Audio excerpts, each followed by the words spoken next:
प्यारे दोस्तों नमस्कार। हमारे YouTube चैनल पर आपका स्वागत है। दोस्तों वैसे अगर देखा जाए तो सत्य और ईश्वर की खोज आपकी आंतरिक आध्यात्मिक यात्रा है और व्यक्तिगत यात्रा है, आपके आत्मा की आत्म कल्याण की यात्रा है। अब अगर आप बहुत बड़े वक्ता, बहुत बड़े प्रवचनकर्ता, बहुत बड़े उपदेशक बन जाए तो ये सांसारिक जगत में नाम हो जाना या बहुत बड़ा सम्मान मिलना या फिर समाज में सुधार आना, ये बातें ठीक है, लेकिन आपको आत्मा के आत्म कल्याण के लिए जब तक आप आंतरिक आध्यात्मिक साधना को बल नहीं देंगे तब तक सांसारिक उन्नति आपकी हो सकती है, आध्यात्मिक और आंतरिक उन्नति नहीं होगी। क्योंकि आंतरिक और आध्यात्मिक उन्नति करने के लिए तो आपको समय देना पड़ेगा और वो समय साधना के लिए देना पड़ेगा, भक्ति के लिए देना पड़ेगा, सेवा के लिए देना पड़ेगा और उसके जरिए भी जीवन में अहंकार का पोषण नहीं होना चाहिए। अब मैं यहाँ पर जिस विषय को लेकर आपके सामने प्रस्तुत हूँ, सत्य और ईश्वर की खोज एक साधक की आंतरिक आध्यात्मिक यात्रा है। अब इस यात्रा हेतु साधक साधना तो करता ही है, लेकिन सांसारिक जीवन भी उसे जीना है तो जीवन का निर्वहन भी तो करना है, परिवार का, व्यापार का, अपने कर्तव्यों का निर्वहन भी है उसे करना है। तो सत्य और ईश्वर की खोज की इस यात्रा में मैं पिछली बार गांव में गया था, तो गांव के कई बुजुर्गों से मिला, दूसरे गांव के भी थे, हमारे गांव के भी थे, और उन बुजुर्गों की उम्र 70 साल, 80 साल, 90 साल, 100 साल की उम्र थी। मतलब 70, 80, 90, 100 साल की उम्र जो जीवन की आखिरी अवस्था में है या बुढ़ापे की अवस्था में है।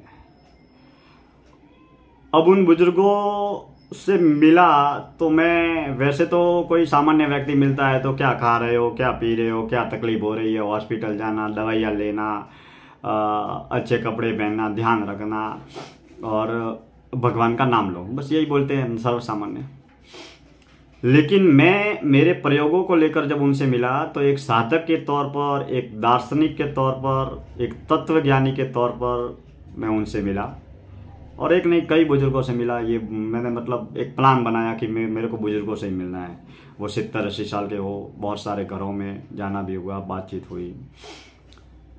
वैसे तो व्यावसायिक तौर पे जो कहीं पर भी जाते हैं तो सर्वसामान्य तरीके से जो बात होती है वही बातें होती है, लेकिन उनसे बात करते करते करते करते तमाम सांसारिक बातें करते हुए, परिवार की बातें करते हुए, समाज की बातें करते हुए मैंने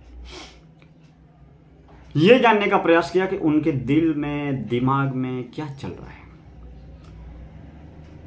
ये जो बुजुर्ग है ये 70 साल के हो गए, 80 साल के हो गए, 90 साल के हो गए, 100 साल के हो गए। अब ये 10 साल, 15 साल, 20 साल, 25 साल या 50 साल के अंतराल में ये इस धरती पर नहीं रहेंगे।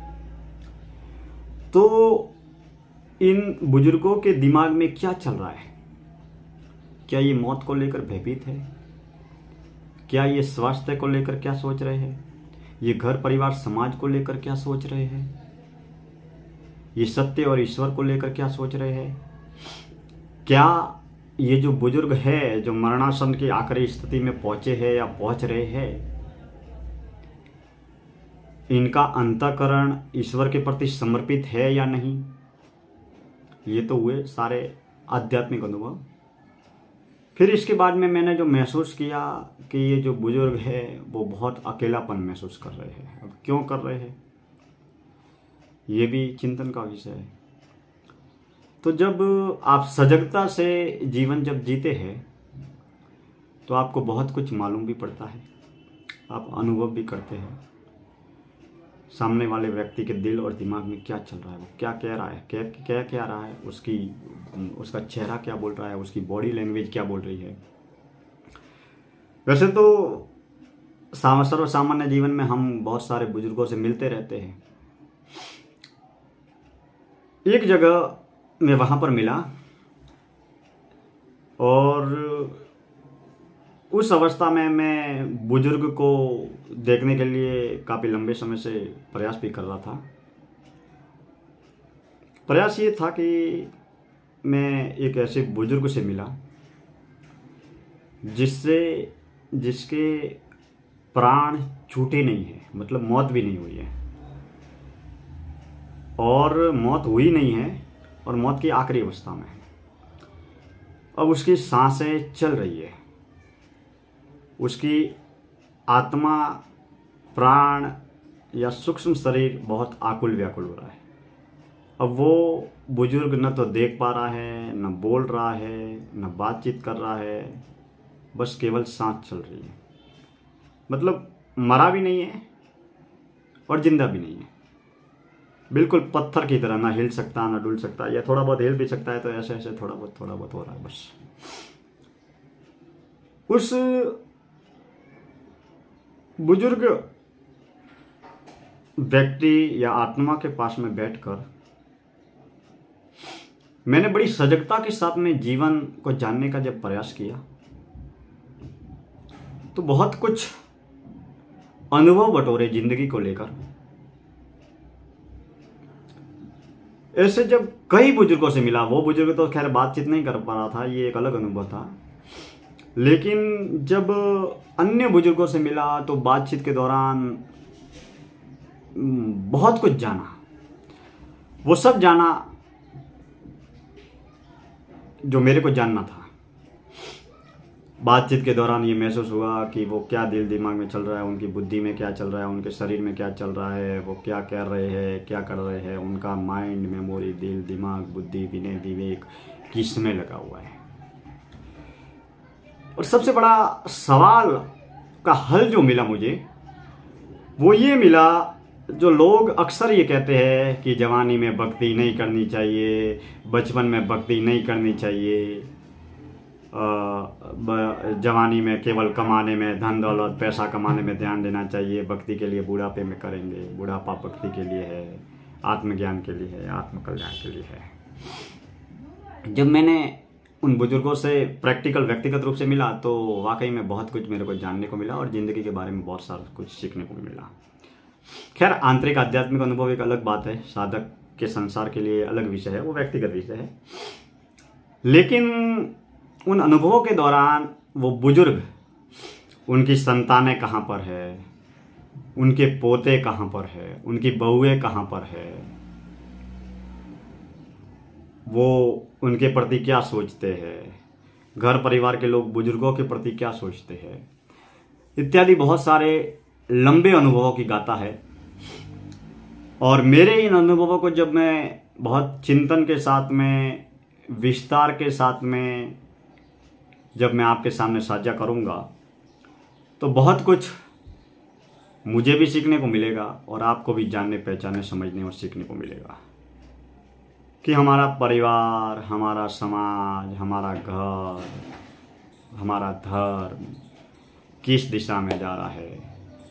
जीवन जीने की एक निर्धारित समय सीमा है, उस निर्धारित समय सीमा के अंतराल में हमारी सांसें खत्म हो जाती है और जीवन मौत को पा लेता है। या यूं कहे, इस संसार के दरिए में बच्चे हर रोज लाखों जन्म ले रहे हैं। वो लाखों बच्चे जन्म लेकर जवान बन रहे हैं, वो जवान बच्चे बूढ़े होकर मर रहे हैं। अब जो बूढ़े होकर मर रहे हैं, जितने मर रहे हैं उतने के उतने नए बच्चे जन्म ले रहे हैं। तुम्हारे होने ना होने, जन्म लेने, मरने से इस संसार को कोई फर्क पड़ने वाला नहीं है। फर्क केवल आपको पड़ेगा। ये अनमोल मानव जन्म जो आपने पाया है, या तो नाम, धन, पद, प्रलोभन, सारी सांसारिक उपलब्धियां पाकर इस अनमोल जीवन को खत्म कर लो। खत्म नहीं भी करोगे तो वो तो समय आने पे खत्म हो ही जाएगा। या फिर अपने सांसारिक, व्यावसायिक, पारिवारिक जीवन कर्तव्य का निर्वहन करते हुए सेवा, भक्ति, साधना के जरिए सात्विक कर्म पर चलते हुए हमें ईश्वर प्राप्ति, आत्मज्ञान, आत्मकल्याण के रास्ते पर बढ़कर हमें इस आत्मा का और इस जीवन का कल्याण करना चाहिए। ये प्रति व्यक्ति के व्यक्तिगत विषय है। बुढ़ापे में क्या भक्ति संभव है? सत्य और ईश्वर की प्राप्ति के लिए क्या बुढ़ापे में भक्ति, साधना या सेवा संभव है? इस सवाल को लेकर भी मैं अगले वीडियो में आपसे मिलूंगा। दूसरा, मैं अलग अलग जब बुजुर्गों से मिल रहा तो मैं ये जो अनुभव, तत्व ज्ञान, दर्शन शास्त्र और अध्यात्म से जुड़े हुए अनुभव ही इस प्लेटफॉर्म पर आपसे साझा करूंगा। जीवन में बहुत कुछ जानेंगे, पहचानेंगे, समझेंगे। आप सबका मार्गदर्शन बना रहे, हमारा हौसला भी बढ़ाते रहे और हम एक नहीं, जिंदगी के बहुत सारे अनसुलझे पहलुओं पर चर्चा करेंगे जिनके बारे में शायद आप नहीं जानते होंगे या हम नहीं जानते होंगे। हम इसी रूपरेखा के साथ में आगे बढ़ते रहेंगे।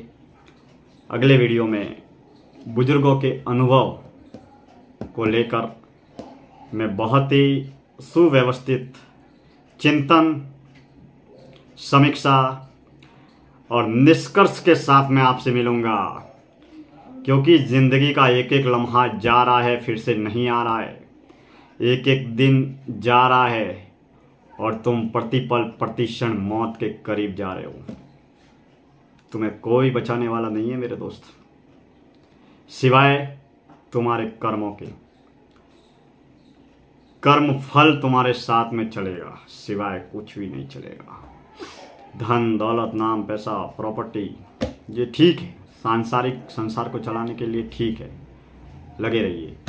लेकिन धन, दौलत, नाम, पैसा, प्रॉपर्टी भी सात्विक और सतोगुणी पथ के जरिए ही आपके घर परिवार में आनी चाहिए। अब इस सांसारिक जगत में सबको धन का मोह है। संसार में दुख है तो क्यों है, और सुख है तो क्यों है। सुख में दुख का समावेश है और दुख में सुख का समावेश है। बहुत सारे विषय जो मेरे दिल दिमाग में चल रहे हैं, मैं इस प्लेटफॉर्म पर साझा करता रहूँगा। दिल से शुक्रिया। जुड़े रहे, जुटे रहे और आप अपने अनुभव भी कमेंट्स में लिखते रहे, ताकि हम बहुत अच्छी बातें कर सकें और ज़्यादा से ज़्यादा चिंतन कर सकें। धन्यवाद।